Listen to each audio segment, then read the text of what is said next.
A mi lado se encuentra Jenny Díaz. Ella es familiar de uno de los jóvenes que fue detenido arbitrariamente en este operativo de las OLP. Jenny, cuéntanos un poco cuál fue la experiencia de tu hijo. Te vimos aquí en la Asamblea Nacional conversando, comentando o narrando la historia de lo que vivió tu hijo, pero queremos que nos expliques un poco cómo se siente tu hijo hoy en día y cómo lo recibiste tú cuando apareció. Bueno, él se siente mal porque él estuvo con esos muchachos que aparecieron muertos ahí en esa fosa común. Este, como por el tiempo de que nos dan en la asamblea es muy corto.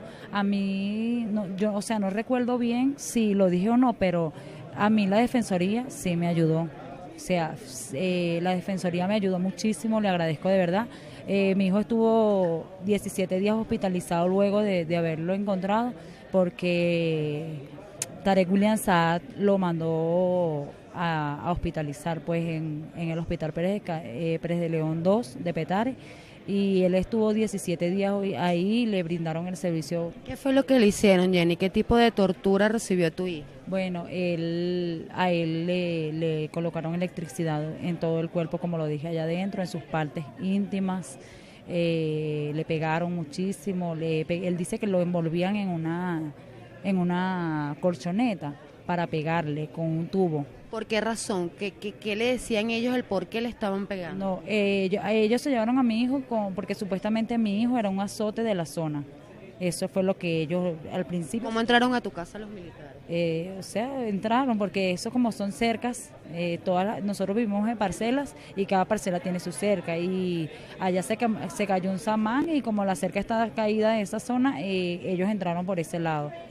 Pero mi hijo de verdad fue muy torturado en el sentido que le pegaron muchísimo. De hecho tiene el brazo fracturado, tiene el codo fracturado, tiene una contusión en la costilla, tiene las marcas donde le pegaron los cables de la cabeza. Tengo entendido que también le pisaban la cabeza. Sí, se le montaban encima en la cabeza y le pegaban con donde tiene donde van las balas de los FARC. Con eso le pegaban en la cabeza. Él tenía varios huequitos en la cabeza con las puntas de esas cosas que le pegaron. Usted, que ha tenido la oportunidad de compartir con los familiares de las otras víctimas que incluso fallecieron, ¿podrías contarme un poco cómo ha sido tu experiencia estando al lado de ellos, viviendo ese momento en cuando tienen que identificar un cadáver, cuando ya tuvieron tantos días desaparecidos y luego se enteraron de que estaban muertos? Fue terrible porque, verdad, ellas tenían la misma esperanza que tuve yo. Ellas cuando estábamos con el defensor del pueblo, que mi hijo estaba dándole las declaraciones de todo lo que pasó él, ellas nada más en el escuchar de todo lo que decía mi hijo, todas estaban impresionadas y le pidieron al doctor Tarek que averiguaran lo más pronto posible, porque si a mi hijo le hicieron todo eso, como dice la mamá de Carlos Marchena, que hoy no está, Marisabel decía, si a él le hicieron eso en 6 días, ¿qué no le estarán haciendo a nuestros hijos que tienen más días desaparecidos? Y bueno, en total, ¿cuántos son los desaparecidos y cuántos ya tienen identificados como fallecidos? Bueno, al comienzo de la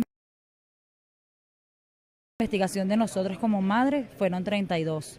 Luego aparecieron, en el grupo que soltaron a mi hijo, que fue el viernes 21, soltaron ese día 23, pero de 5 no estaban en la lista que nosotros manejábamos como representantes. Solo 18 fueron de nuestra lista. Luego apareció el señor Susano Farfán y luego otra persona. En total fueron 20 que aparecieron de la lista que nosotros manejábamos. De la lista solo faltaban 12, pero que en realidad las personas que enterraron hoy... ¿Cuántas enterraron? Bueno, en el Jardines de Cercado enterraron a 2, que fue mi vecino Jorman Mejía y a Carlos Marchena, el hijo de la señora. ¿Tú los conocías a los 2 que fallecieron? ¿Eran unos buenos muchachos o de verdad andaban en malos pasos? Que de igual forma no es justificable la acción, pero... Ya tengo por entendido que si cualquiera de los muchachos se estaba presentando, ellos debieron como oficiales presentarlos ante un tribunal. De hecho, mi hijo, que tiene 17 años, nunca fue presentado ante un tribunal de menores. Pero sí, yo conocí a Jorman Mejía, era mi vecino, él vive al lado de mi casa y él es agricultor. De hecho, cuando él se lo llevaron, él estaba cosechando unos frijoles En el momento que llegaron los guardias, él estaba cosechando unos frijoles. ¿Tuviste conocimiento de si le dieron, si murió por impacto de bala o por golpes? Tengo por entendido que lo que leí en el informe forense, en la broma esta que entregan a los cadáveres, que le dieron una puñalada en el cuello. Tengo por entendido eso. Y de verdad, mira, él no, es un muchacho sano, o sea, él ni siquiera casi hablaba. Él tenía aspecto de un gafo, o sea, él era un muchacho muy tranquilo.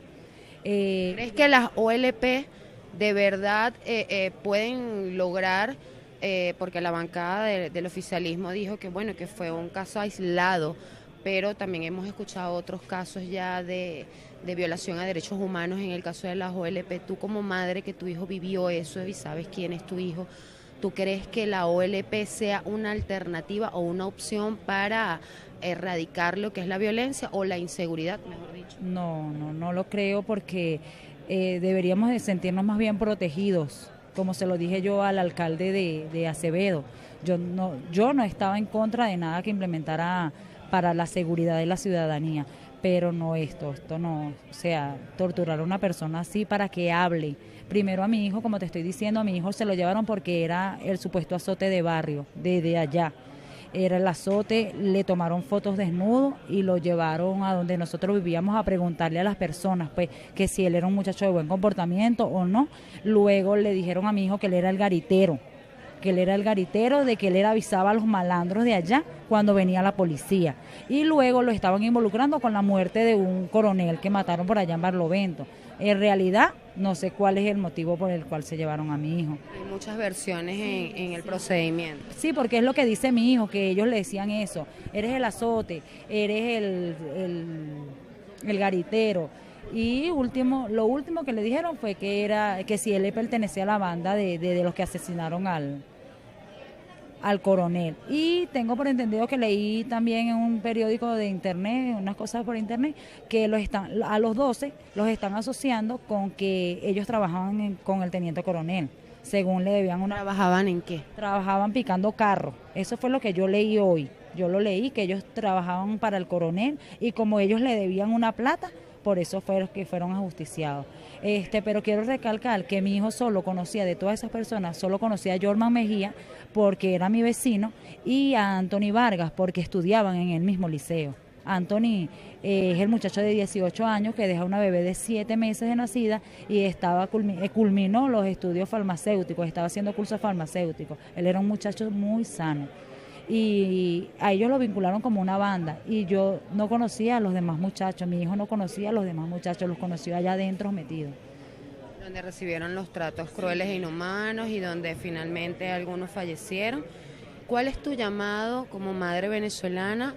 Por favor, viendo a la cámara, ¿cuál es tu llamado al gobierno nacional en este caso? Ya te escuchamos que pediste que no politicen el caso, pero ¿cuál es tu llamado al ministro de la Defensa, al ministro de Interior y Justicia en cuanto a la masacre ocurrida en Barlovento?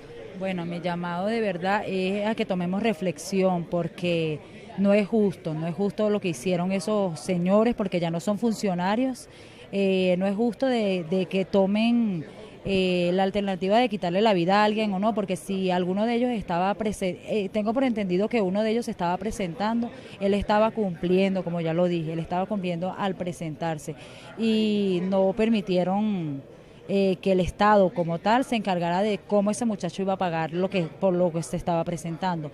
Pero mi llamado es a que caiga todo el peso de verdad que tenga que caer para estos señores, porque ellos son unos asesinos. Ellos son unos asesinos, le quitaron la vida injustamente a esas 12 personas y bueno, parece que son más, pero la lista que nosotros manejábamos era de 12 y pido justicia por ellos y pido justicia por sus nombres, porque no eran delincuentes y tampoco eran picacarros. También tengo por entendido que los pusieron como secuestradores.